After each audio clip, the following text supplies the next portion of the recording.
سنو روایت، سبحان اللہ سبحان اللہ. ایک غزوے سے واپسی ہو رہی ہے. واپسی جب ہوئی، مولا علی بھی ہمراہ سرکار صلی اللہ علیہ وسلم کے. حسنین کی عمر مبارک، حسن حسین کی عمر مبارک چھوٹی ہے. حضرت حسین حجرہ نور سے نکلے، نخلستان مدینہ میں چلے گئے. جب نخلستان کھجوروں کے باغ میں گئے، وہاں ایسے درختوں کو دیکھنے میں کھو گئے، خوش ہوئے. لہلاتے درختوں کو، چہکتے پرندوں کو دیکھا.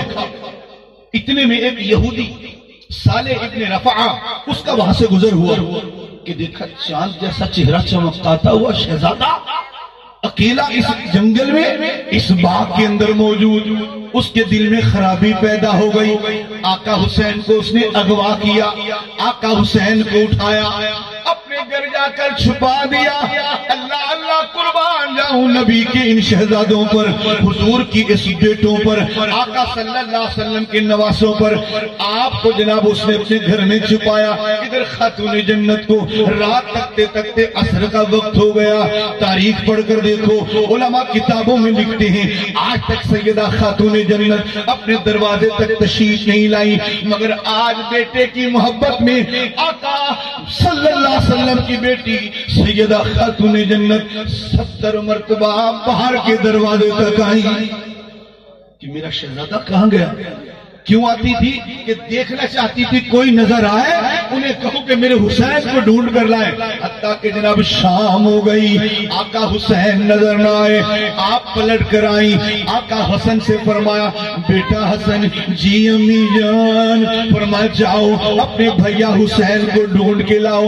میں قربان جاؤں حسن پاک کی عزت و عظمت پر، آپ کے مرتبے پر، آپ کے حسن و جمال پر قربان.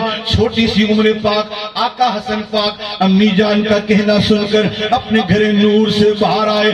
ننھے ننھے قدموں سے چلتے چلتے چلتے آقا حسن پاک نخلستان مدینہ میں داخل ہوئے. آپ نے دیکھا کتنا بڑا باغ ہے. آقا حسین کو آوازیں دیتے ہیں، اے بھیا حسین کہاں ہو؟ بھیا حسین، یا حسین ابن علی، یا نور عین النبی این انت. اے بھائی حسین، اے محمد عربی کی آنکھوں کے چین، کہاں ہو؟ آپ کا بھائی حسن آپ کو پکارتا ہے. آپ صدائیں لگاتے ہیں. نخلستان مدینہ ہے، چھوٹی سی عمر پاک ہے، ننھے ننھے قدم ہے، حتیٰ کہ آپ کے مبارک پاؤں زخمی ہو گئے. آقا حسین کو تلاشتے تلاشتے اچانک ایک ہرن ظاہر ہوا. آپ کے منہ سے نا خود بخود نکل گیا، یا ابو اے ہرن، یہ بتا کیا تو نے میرے بھائی حسین کو کہیں دیکھا ہے؟ آپ کے منہ سے شوق میں نکل گیا. حسن پاک کی عظمت کو سلام، اللہ اللہ ان کے کلام کو سلام. چھوٹی سی عمر ہے. ہرن کو پکار کر فرمایا، یا ابو او ہرن، بتا کہ تو نے محمد عربی کے نواسے حسن کے بھائی حسین کو دیکھا ہے؟ ہرن رک گیا. کوئی جانور ہو کسی کو دیکھ کے دوڑ جاتا ہے، مگر ہرن سمجھ گیا کوئی اور تھوڑی ہے، یہ تو آقا زادہ بول رہا ہے، یہ وہی ہرن ہے. اللہ اللہ جب میرے نبی جنگل میں تشریف فرما ہے، آوازیں آتی ہیں، ادرکنی یا رسول اللہ، اغثنی یا حبیب اللہ. اے محمد عربی میری مدد کرو، میری امداد کو آؤ. حضور نے جو دیکھا ایک ہرن درخت سے بندھی ہوئی ہے. حضور نے فرمایا ہرن کیا ہوا؟ آقا جی اس شکاری نے شکار کر لیا ہے، میں شکار ہو چکی ہوں، مگر قریب کی غار میں میرے 2 چھوٹے چھوٹے بچے ہیں، دودھ کی پیاس میں تڑپ رہے ہوں گے. آقا جی مجھے کھول دیجئے، مجھے چھوڑ دیجئے، مجھے آزاد کر دیجئے. حضور وعدہ کرتی ہوں دودھ پلا کے پلٹ آؤں گی. میں اکثر کہا کرتا ہوں یار غور تو کرو، ہرن کو کیسے پتا ہے کہ یہ سرکار ہے، اور اس کو کس نے سکھایا کہ یہ سرکار بھی ہیں اور امت کے مددگار بھی ہیں؟ کس نے ان کے دل میں ڈال دی؟ تو میں کہوں گا جانور تو جانے ہیں کہ نبی مشکل کشا ہے، جانور تو جانتا ہے کہ نبی مدد کرنے والا ہے، وہ انسان اس سے بھی گیا گزرا، وہ 4 ٹانگوں والا جانتا ہے، اس 2 ٹانگے والے بے خبر کو آج تک خبر نہیں ہے کہ میرا نبی جانتا بھی ہے، پہچانتا بھی ہے، بلکہ حضور کی حدیث ہے، آپ فرماتے ہیں کل شیء یعلم انی رسول اللہ، اے لوگوں سن لو، کائنات کی ہر چیز جانتی ہے میں اللہ کا رسول ہوں۔ اب غور کیجئے گا، کائنات کی ہر چیز جانتی ہے میں اللہ کا رسول ہوں۔ جب ہر چیز میرے رسول کو رسول ہونے کی حیثیت سے جانتی ہے تو کیا میرے نبی کو پتہ نہیں ہوگا یہ کیا چیز ہے؟ ذرے ذرے نبی کو جانتے ہیں، ذرہ ذرہ نبی کو پہچانتا ہے، ذرہ ذرہ حضور کو جانتا ہے۔ جب ہر ذرہ میرے نبی کو جانتا ہے، ماننا پڑے گا میرا نبی بھی ہر کسی کو جانتا ہے۔ سرکار کو خبر ہے، قرآن کے اندر موجود، قرآن کی تفاسیر کے اندر موجود، حدیثوں کے موجود، اس کی شروحات میں موجود، حضور صلی اللہ تعالی علیہ وآلہ وسلم ہر مومن کے درجے کو بھی جانتے ہیں، ہر مومن کے مرتبہ کو بھی جانتے ہیں کہ کس کے دل میں کتنا پیار ہے، کس کے دل میں کتنا پیار ہے۔ یہ پیار ہی کی تو بات تھی نا کہ جب غازی علم دین شہید سے پوچھا گیا کہ آپ نے اپنی جوانی حضور پر قربان کر دی ہے، کیا حضور کو دیکھا بھی ہے آپ نے؟ آج اس محفل کی توسط سے ہم اس بات کا بھی اظہار کرتے جائیں گے کہ اسلام آباد والوں، اللہ آپ کے جذبوں کو سلامت رکھے، ختم نبوت کے پہرے داروں، اللہ آپ کے جذبوں کو سلامت رکھے۔ یہ مت سمجھنا کہ آپ بہت تنہا ہے، کائنات کا ہر محمد عربی کا امتی آپ کے ساتھ شانہ بشانہ کھڑا ہے، کیونکہ ہم نے یہ سنا ہے، سیکھا ہے، پڑھا ہے، دیکھا ہے کہ جس نے محمد کی شان پر، ناموس مصطفیٰ پر اپنی جان قربان کی ہے، پہلے وہ بھلے کچھ بھی تھا، میرے مصطفیٰ کی محبت نے اسے زمانے کا تاجدار بنا دیا ہے۔ علم دین کیا کہتے ہو لوگوں؟ اپنی جوانی کو ایم اے فائنل کے اسٹوڈنٹ ہو، جوانی کو آپ نے قربان کر دیا، کیا اس شان والے کو بھی دیکھا ہے کہ لگے چھلے ہو گئے ہو، پاگل و دیوانے ہو گئے ہو، مجھ سے پوچھتے ہو آج 3 راتیں ہو چکی ہیں، میرا نبی روز تشریف لاتا ہے، فرماتا علم دین بس کر دے، روزے میں تیرا انتظار ہو رہا ہے۔ وہ علم دین تھا نا، سبحان اللہ۔ اور پھر ہمارے دور کا بھی علم دین ہے نا، یہ جو ختم نبوت تو لبیک یا رسول اللہ، یہ سنیوں میں جو جولانی آئی ہے وہ کس کا صدقہ ہے؟ غازی ممتاز قادری رحمت اللہ علیہ کا۔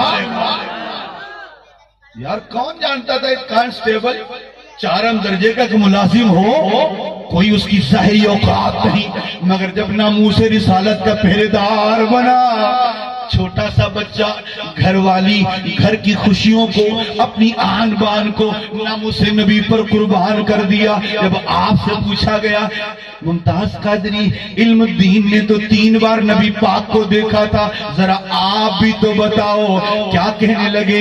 آج تک 11 بار ہو چکے ہیں ممتاز قادری نے اڈیالہ جیل کے اندر جاگتے ہوئے اپنے محمد عربی کا دیدار کیا ہے۔ تو پتہ یہ چلا حضور علیہ السلام سے جس نے پیار کیا ہے اللہ نے ان کا نام بلند کیا ہے۔ یار ہرن کی بازار کیا اوقات ہے؟ نہیں نا، کوئی اوقات ظاہری نہیں ہے، مگر اب کتنی بڑی اوقات ہے جہاں ہم قرآن پڑھ رہے ہیں، جہاں ہم حدیثیں پڑھ رہے ہیں، وہاں اس ہرن کا بھی ذکر کر رہے ہیں۔ سرکار سے محبت کر بیٹھا اور دنیا کو بتا دیا وہ 2 ٹانگ والے تو بے خبر ہے، تو جہنم کا ایندھن بنے گا۔ میں ہرن ہو کر بتاتا ہوں یہ اللہ کا وہ شان والا نبی ہے، آگ والا نبی ہے، پکارو پکار بھی سنتے ہیں، مدد مانگو تو مدد بھی کرتے ہیں۔ اس ہرن نے بھی مسئلہ حل کر دیا، تو وہ ہرن بھی سمجھ گیا نا اسی نبی کا بیٹا بلا رہا ہے، پوچھا ہرن تو نے میرے بھائی حسین کو کہیں دیکھا ہے؟ تو ہرن بالکل انسانوں کی طرح رک کر بولنے لگ گیا، کہنے لگا حسن آپ کے بھائی کو فلاں یہودی صالح ابن رفعہ نے اغوا کیا، اپنے گھر میں قید کیا ہوا ہے۔ آقا حسن تشریف لے گئے، دستک دی، کہا صالح باہر نکل۔ جب وہ باہر نکل کر آیا کیا دیکھتا ہے کہ ننا منا نوری چہرے والا، چمکدار چہرے والا، کیوں نہ چمکدار ہو۔ حضرت انس کہتے ہیں حضرت حسن سب سے زیادہ حضور کے مشابہ تھے، آپ کی صورت حضور کی صورت سے ملتی تھی۔ علماء کہتے ہیں نا اگر کسی نے حضور کا زیارت کرنا ہوتی تو ایک طرف حضرت حسن کو کھڑے کرتے، ایک طرف حضرت حسین کو، کہ ناف سے لے کر اوپر تک آقا حسن نبی کی ہم شکل تھے، ناف سے لے کر پاؤں کے تلووں تک آقا حسین مصطفیٰ کے ہم شکل تھے، اور ان کا چہرہ تو حضور کے چہرے جیسا تھا نا۔ سبحان اللہ، چہرہ دیکھ کے حیران پریشان، بیٹا کیا کہنا ہے؟ آپ نے فرمایا صالح ابن رفع جلدی کر میرے بھائی حسین کو باہر لا۔ وہ منہ تکنے لگ گئی، اس کو کیسے پتا ہے؟ آپ نے فرمایا او صالح اگر تو نے میری بات نہ مانی میں اپنی امی زہرا کو جا کر بولوں گا۔ میری امی زہرا وہ ہے ساری ساری رات تہجد میں سجدوں میں گزار دیتی ہیں، اللہ کے حضور اتنا لمبا سجدہ کرتی ہیں کہ راتیں کم پڑ جاتی ہیں، سحر پھوٹتی ہے، میری ماں کہتی ہے اللہ تیری رات چھوٹی ہے، فاطمہ کا ایک سجدہ پورا نہیں ہوتا، اور یہودی جلدی کر میرا بھیا حسین مجھے دے ورنہ اپنی ماں سے کہوں گا وہ ایسی دعا کرے گی سارے یہودی برباد ہو جاؤ گے۔ او سالے میرا بھائی حسین دے ورنہ میں اپنے بابا علی سے کہہ دوں گا اور یہودیوں کو چیر کر رکھ دیں گے۔ اے یہودی میرے حسین کو دے دے ورنہ اپنے نانا کو کہوں گا میرے نانا نے اگر ہاتھ اٹھا دیے تو زندگی بھر نست و نابود ہو جاؤ گے۔ اب وہ ہکا بکا ہو کر دیکھ رہا ہے، آپ کی باتوں سے متاثر بھی ہے، کہنے لگا شہزادے ذرا تعارف تو کرا تیری ماں کون ہے؟ سبحان اللہ۔ آپ نے فرمایا سننا چاہتا ہے تو سن، میری ماں وہ عصمت والی ماں ہے کہ جب وہ آتی ہے اس کے لیے مدینے کا تاجدار خود کھڑا ہو جاتا ہے۔ میری ماں فاطمہ ہے۔ تیرا بابا کون ہے؟ میرا بابا اللہ کا شیر ہے، محمد عربی کا صحابی ہے، اور ان کا نام علی شیر خدا ہے، اور میرا نانا مدینے کا تاجدار ہے، سارے نبیوں کا سردار ہے۔ تڑپ گیا، کہنے لگا شہزادے حسین پاک بھی لاتا ہوں مگر میں آپ کی عظمت کو سلام کرتا ہوں، ذرا اپنا ہاتھ قریب کرو، میں مسلمان ہونے کے لیے تیار ہوں۔ میرے آقا حسن کی شان تو دیکھیے، آپ کے جناب والا کمال ہے کلام میں۔ جب آپ نے کلام کیا، ایک طویل واقعہ میں نے مختصر پیش کر دیا ہے، وہ آپ کا کلام سن کر اتنا حیران ہوا کہ شہزادہ اتنا اعلیٰ ہے، ان کا بابا کتنا اعلیٰ ہوگا، شہزادہ اتنا کمال والا ہے، ان کا بابا کتنا کمال والا ہوگا، ان کی امی جان کتنی با کمال ہوگی، ان کا نانا کتنا با کمال ہوگا۔ مسلمان ہو کر آقا حسین کو پیش کیا اور کہا مجھے اپنی امی جان کی بارگاہ میں لے جایا جائے۔ اب وہ مسلمان ہو کر اپنے گھر کے جناب 17 افراد لے کر، بعض روایتوں میں 70 افراد لے کر در فاطمہ پر موجود جا کر معافی طلب کی، اے خاتون جنت غلطی ہو گئی مجھے معافی دے دی جائے۔ آپ نے فرمایا صالح تو مسلمان ہو گیا ہے، اللہ تجھے مبارک کرے، میں نے اپنا حق معاف کیا، یہ علی کے بیٹے ہیں، علی پاک سے بھی جا کر معافی طلب کرو۔ طلب کر مولا علی کے پاس آئے، آپ نے کہا صالح مبارک ہو تو نے اسلام قبول کر لیا، میں نے بھی اپنا حق معاف کر دیا، یہ محمد عربی کے بھی بیٹے ہیں، جا کر حضور سے معافی مانگو۔ طلب کر حضور کے قدموں میں آیا، یا رسول اللہ مجھ سے غلطی ہو گئی تھی، انجانے میں غلطی کر بیٹھا تھا، اب تو میں مسلمان ہو چکا ہوں۔ آقا حسن کے ہاتھ پر بیعت بھی کر لی ہے، ان کی غلامی کا بھی دم بھرتا ہوں، حضور مجھے معاف کر دیجئے۔ فرمایا ہم نے تو معاف کیا، تم نہیں جانتے میرا حسن اور حسین یہ اللہ کے محبوب ہے۔ خدا سے معافی مانگ۔ کتابوں میں لکھا المختصر کہ 70 دن تک مدینے کی صحراؤں میں روتا رہا، کھانا پینا تک کر دیا، سوکھ کر کانٹا بن گیا، اس کی جناب رونا شبداریاں اللہ کی حضور قبول ہو گئی۔ اللہ اللہ کے محبوب صلی اللہ علیہ وسلم پر اللہ رب العالمین نے وحی نازل فرمائی، اور سونے مدینے کے تاجدار تیرے اس غلام کو ہم نے معاف کر دیا ہے، جائیے اس بڈھے کو سینے لگائیے اور اللہ کی طرف سے خوشخبری دیجئے، آقا حسین اور حسن کی عزت کرنے کے صدقے خدا نے اسے بھی معاف کر دیا ہے۔ لکھنے والا لکھتا ہے راوی کہ لوگوں غور کرو، اس نے آقا حسین یا حسن پاک پر تماچا نہیں اٹھایا، ظلم نہیں کیا، زیادتی نہیں کی، وہ اچانک اسے اچھے لگے، اس نے سمجھا شاید کوئی نہیں ہے، وہ چپکے سے اٹھا کر لے گیا۔ اور عالم یہ ہے 70 دن تک رو رو کر اللہ کے حضور دعائیں کی، تب جا کر معافی ملی۔ تو وہ کتنا کم وقت ہے جو آل نبی کے بارے میں بک بک کرتا ہے، حضور کی اولاد کے بارے میں زبان درازیاں کرتا ہے۔ یاد رکھو سید جیسا بھی ہو سید ہوتا ہے۔